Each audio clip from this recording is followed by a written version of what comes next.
नमस्ते दोस्तों। आज मैं आपसे निवेश की बात नहीं करूंगा। आज मैं आपसे जिंदगी की बात करूंगा। अपनी आंखें बंद कीजिए, एक गहरी सांस लीजिए और मेरे साथ चलिए आज से 4 साल आगे। साल 2030 की एक सुबह। आप सोकर उठते हैं। आपके मोबाइल पर एक नोटिफिकेशन आता है कि दूध का दाम बढ़कर 180 रुपये प्रति लीटर हुआ। आप पेट्रोल पंप जाते हैं और मीटर पर नजर डालते हैं तो देखते हैं कि पेट्रोल 200 रुपये प्रति लीटर है। आप बाजार जाते हैं अपनी बेटी की शादी के लिए सोना खरीदने और सुनार आपको भाव बताता है कि साहब आज का भाव 3,25,000 रुपये प्रति 10 ग्राम है। आपकी जेब में जो 500 और 500 के नोटों की गड्डी है वो आज भी उतनी ही मोटी है, लेकिन बाजार में उसकी हैसियत अब रद्दी के बराबर रह गई है। क्या आपको लग रहा है मैं आपको डरा रहा हूं? नहीं, मैं आपको जगा रहा हूं। ये भविष्य कोरी कल्पना नहीं है, ये गणित है। जिस रफ्तार से दुनिया बदल रही है 2030 में 2 तरह के लोग होंगे। एक वो जो महंगाई के बोझ तले दबकर खत्म हो जाएंगे और दूसरे वो जो इस तूफान में भी अमीर बनेंगे। आज गोल्ड मास्टर क्लास के इस अंतिम अध्याय में मैं आपका हाथ पकड़कर आपको उस दूसरे रास्ते पर ले जाऊंगा। ये वीडियो लंबा है, लेकिन इसकी हर एक सेकंड आपके और आपके बच्चों के भविष्य की रक्षा करेगी। स्वागत है भविष्य में। सबसे पहले चलिए आपके दिमाग की एक गलतफहमी को दूर करते हैं। बचपन से हमें सिखाया गया है कि कैश इज किंग, नकद सबसे बड़ा है। लेकिन क्या सच में? जरा सोचिए, 1990 में आपके दादाजी 100 रुपये में क्या क्या खरीद लेते थे? शायद पूरे महीने का राशन। 2010 में आप 100 रुपये में क्या खरीदते थे? शायद एक वक्त का खाना। और आज 2030 यानी भविष्य में 100 रुपये की कीमत क्या होगी? शायद एक कप चाय। नोट वही है, उस पर लिखा 100 भी वही है। तो फिर बदला क्या? बदला है कागज का मूल्य। दोस्तों, सरकारें नोट छाप सकती हैं, वो रातों रात कंप्यूटर में ट्रिलियन रुपए टाइप कर सकती हैं। और जब वो ज्यादा नोट छापती हैं तो आपकी जेब में रखे नोट की ताकत चुपचाप चोरी हो जाती है। इसे अर्थशास्त्र में इन्फ्लेशन कहते हैं, लेकिन मैं इसे डकैती कहता हूं। ये एक ऐसी चोरी है जिसकी एफआईआर आप किसी थाने में नहीं लिखवा सकते। तो सवाल ये है कि जब कागज धोखा दे जाए, बैंक के नंबर सिर्फ स्क्रीन पर रह जाएं और डिजिटल करेंसी आपकी हर हरकत पर नजर रखे, तब आपकी आजादी कहां बचेगी? तब आपको किसकी शरण में जाना होगा? घबराइए मत, हर अंधेर में एक रोशनी होती है। हजारों सालों से जब भी इंसानियत पर संकट आया है, जब भी राजाओं के साम्राज्य गिरे हैं या जब भी कागजी मुद्राएं राख बनी हैं, एक चीज हमेशा अडिग खड़ी रही है। सोना। सोना सिर्फ एक धातु नहीं है दोस्त, यह ईश्वर की मुद्रा है। इसे कोई सरकार छाप नहीं सकती, इसे कोई हैकर हैक नहीं कर सकता, इसे कोई आग जला नहीं सकती। आपको सुकून चाहिए? तो देखिए दुनिया के सबसे बड़े खिलाड़ी क्या कर रहे हैं। भारतीय रिजर्व बैंक, चीन का सेंट्रल बैंक, रूस और तुर्की, ये सब पागलों की तरह टन के हिसाब से सोना खरीद रहे हैं। क्यों? क्या उन्हें अपने ही छापे हुए नोटों पर भरोसा नहीं है? सच्चाई यह है कि वे जानते हैं कि आने वाला वक्त उथल पुथल का है और इस बुरे वक्त में सोना ही वो लंगर है जो उनकी अर्थव्यवस्था की नाव को डूबने से बचाएगा। अगर देश का रिजर्व बैंक अपनी सुरक्षा के लिए सोना खरीद रहा है तो एक आम आदमी के तौर पर आपको सुकून कहां मिलेगा? एफडी में या सोने में? जवाब आपके दिल को पता है। चलिए अब भावनाओं से बाहर निकलकर थोड़ा गणित समझते हैं।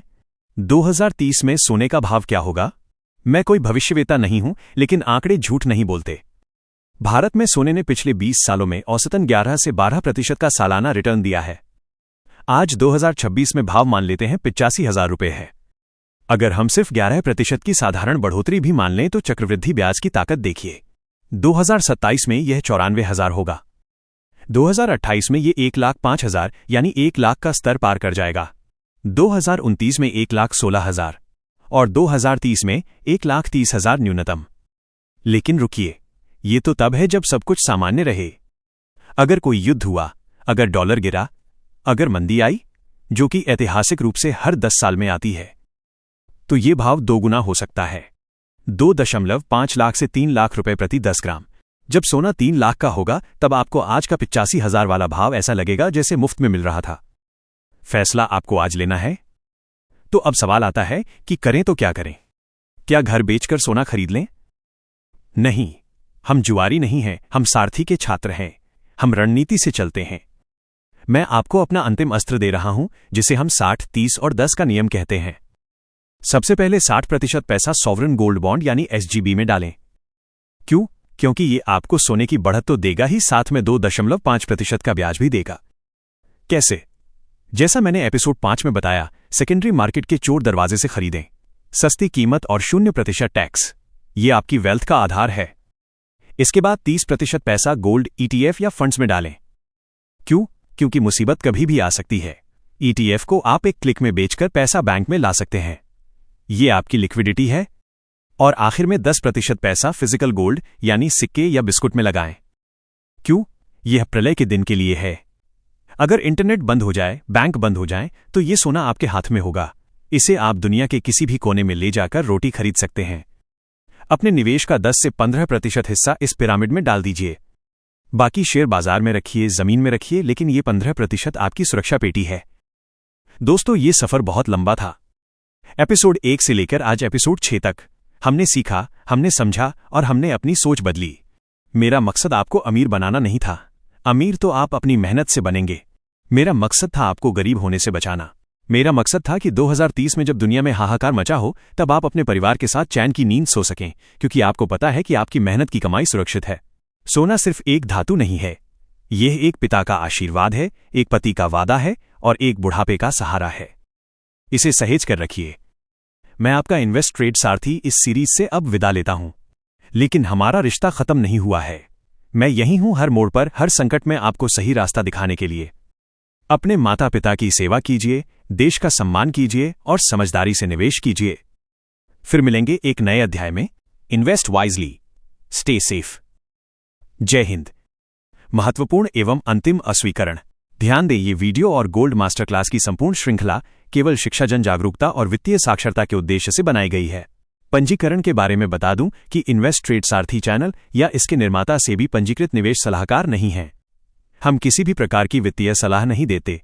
भविष्यवाणी को लेकर स्पष्ट कर दूं कि वीडियो में दिखाए गए 2030 के लक्ष्य, जैसे कि 3 लाख रुपए और अन्य आंकड़े, ऐतिहासिक डेटा और व्यक्तिगत विश्लेषण पर आधारित अनुमान हैं। भविष्य में बाजार की चाल भिन्न हो सकती है। जोखिम को समझें। शेयर बाजार, SGB, ETF और कमोडिटी में निवेश बाजार जोखिमों के अधीन है। निवेश करने से मूल पूंजी का नुकसान भी हो सकता है। कर नियम और सरकारी नीतियां समय के साथ बदल सकती हैं। कृपया निवेश से पहले तत्कालीन नियमों की जांच करें।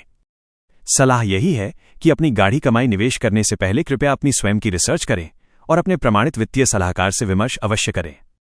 किसी भी लाभ या हानि के लिए क्रिएटर जिम्मेदार नहीं होगा। सतर्क रहें, सुरक्षित रहें।